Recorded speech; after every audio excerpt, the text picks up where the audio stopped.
Hello everyone, I am Scribelight, and Mr. Rational Thought has been kind enough to let me take up some space on his channel for a bit. I thought I would introduce myself to you by looking at something that we all share, something that unifies us all as human beings, and apparently, that's racism. Yeah, I had a hard time believing it too, but let's take a look.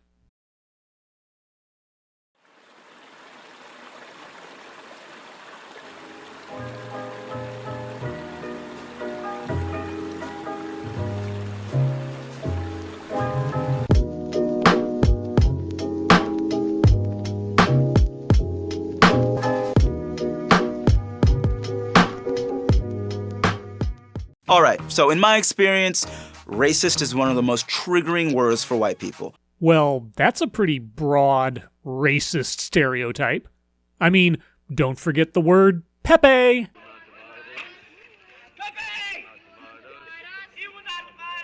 But are all white people racist? Let me explain using science. Short answer, no. Long answer, yes, of course. So, of course, all white people are racist. I wonder if you understand that that is a racist statement and belief. A racist is defined as someone who feels discrimination or prejudice to people of a different race, or feels that one race is superior to another. Wow, I'm actually surprised. I was expecting some kind of power plus prejudice nonsense. But you gave us the real definition. Huh. Maybe I was wrong about you. You're probably already like, oh my god, but that's not me. Hold the fuck on, I'm not done. It's like 3 minutes left in this video. Chill. A lot of people are probably focused on the latter part of that definition, perceived racial superiority. But this behavioral neuroscientist is focused on the word prejudice. That word is the centerpiece by which the rest of this definition can exist. Whoa, wait. You're a behavioral neuroscientist? Wow. Really? Let's see. Well, you have on your LinkedIn that you're a writer/filmmaker. Okay, well, let's look at your education. Worcester High School, College of Worcester. You got a BA in neuroscience. A Bachelor of Arts? Not a Bachelor of Science? Okay, what courses did you take? Human neuropsychology, cellular neuroscience, integrative neuroscience, gender, race, public policy, archery, religion and film, perception and action. Okay, I'm seeing why this was a Bachelor of Arts and not a Bachelor of Science degree. Lots of liberal arts stuff mixed in there. Well, okay, a BA, not a BS or a PhD. So, what labs or universities have you been working in as a neuroscientist? A domestic violence center intern, a films director, a DJ, okay, a peer mentor, right, an archer, looks like some kind of school counselor, and currently you're a 7th grade science teacher.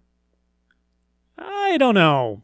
I've got a BA in English, but I don't claim to be an expert in linguistics. Having a BA in neuroscience seems like a bit of a stretch to call yourself a behavioral neuroscientist. But maybe I'm just prejudiced. Fun fact, humans do have a tendency to create in-groups and out-groups, but they aren't born with prejudice. That's something that we learn. It's a product of nurture, not nature. What that means is that we learn it from the people we're around, the people that we're raised by, also known as social contact. So, was it the people that you were around, the people you were raised by? Was it them that taught you that all white people are racist? Social contact to different people has been proven scientifically to improve cognitive development and cultural understanding overall. Social interaction improves cognitive development and informs cultural understanding. Wow. Really? I had no idea. I really can't tell if our speaker is being condescending there, or if he's so proud of his neuroscience degree that he thinks he has an insight the rest of us plebs just haven't figured out yet by simply being alive. Inside prejudice is bias, or the inclination to have certain opinions based on your personal experiences. Inside bias is based on personal experiences. Really? Maybe like this? Alright, so in my experience, racist is one of the most triggering words for white people. But nah, you couldn't lack that much self-awareness, could you? Whether you think that Drake and J-Lo go well together, or that the 1996 motion picture Space Jam is the best movie of all time, it is.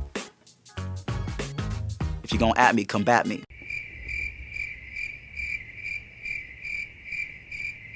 We all have biases, and those biases align themselves to positive and negative emotions, like, wow, I love this, or I hate this. Riveting.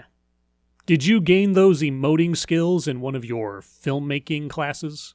These opinions are based on a multitude of things. For instance, the media, stereotypes, and being around people from different walks of life. I'll say it again for those of y'all in the back. We all have racial biases. Yes, but you're not talking about mere biases.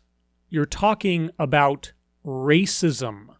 So, is having racial bias the exact same thing as being racist? In my opinion, nah. Okay, let us take note here that our speaker has clearly drawn a distinction between simple bias and actual racism. Now, how quickly do you think he'll entirely contradict himself on that notion? How about now? Racism is a spectrum, not a binary where you can either be a racist or an angel. So even if you're on the low end of this spectrum, being a little racist still makes you a racist. This is why I called this video Accusatory Apologetics. Our speaker is hiding behind the truth of natural, personal, and cultural biases to then say this makes all white people racist. Not just biased, but that they are all racist. Need proof? Let's go take a test. The Implicit Association Test, or IAT, was a test developed by Harvard researchers to examine correlations between certain attributes like good, bad, fun, evil, and targets like black, white, gay, or straight. The IAT is not a racism test. The Implicit Association Test, IAT, is a measure within social psychology designed to detect the strength of a person's automatic association between mental representations of objects, concepts, in memory. And what are the criticisms of the IAT? The IAT has engendered some controversy in both the scientific literature and in the public sphere. For example, it has been interpreted as assessing familiarity, perceptual salience asymmetries, or mere cultural knowledge irrespective of personal endorsement of that knowledge. A more recent critique argued that there is a lack of empirical research justifying the diagnostic statements that are given to the lay public. For instance, feedback may report that someone has a slight/moderate/strong automatic preference for European Americans/African Americans. According to the New York Times, there isn't even that much consistency in the same person's scores if the test is taken again. In addition, researchers have recently claimed that results of the IAT might be biased by the participants lacking cognitive capability to adjust to switching categories, thus biasing results in favor of the first category pairing, e.g. pairing Asian with positive stimuli first, instead of pairing Asian with negative stimuli first. The IAT does not tell you that you are a racist. It simply points out what might be connections cognitively or culturally between objects and concepts. When I took the test, I showed less racial bias towards any one group, probably because I had a very diverse upbringing with friends and family from all walks of life. That puts me a little bit lower on our racism spectrum. Puts you lower on the racism spectrum. Can we see this spectrum? I mean, what constitutes a low score? Because if you're declaring at the top of this video that all white people are racist, if that only means that you are a little racist, well, gosh, I would truly hate to see how a real racist behaves. I did have a little bit of racial bias favoring people of African descent, which makes sense because I was raised by people of African descent and spent the most time with them. So, does that put you on equal footing with your average white person? How about a Chinese person? How about a Latino? If everyone has biases, and most people are raised by parents who look like they do, then why did you say all white people are racist? Why didn't you just say that all people are racist? Is it because you're a racist? So yes, it's possible to have racial biases, no matter how woke you are or how much you love The Wire. Racial biases can happen both ways. So, the IAT isn't the end-all be-all whether you're racist or not. Yeah, the IAT isn't the end-all be-all, but it still means that you're a racist in need of fixing. But if you're like, man, according to this test, I might be a racist, start by diversifying your friend group. Pick up a history book, talk to folks who aren't like you.